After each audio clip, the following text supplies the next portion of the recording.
When we built Writer's Help, we paid a lot of attention to search.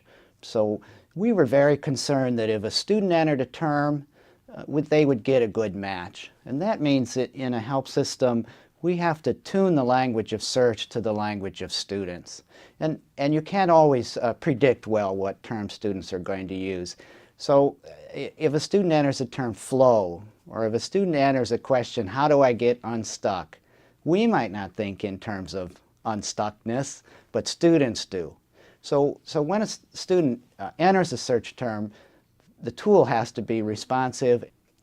What we did when we worked on Writer's Help Search was collect a lot of student language, and as we listened to students and recorded them talking about writing and how they use handbooks, we grabbed those terms. And then we could build those into the Writer's Help search system so that if a student knows the book term, great.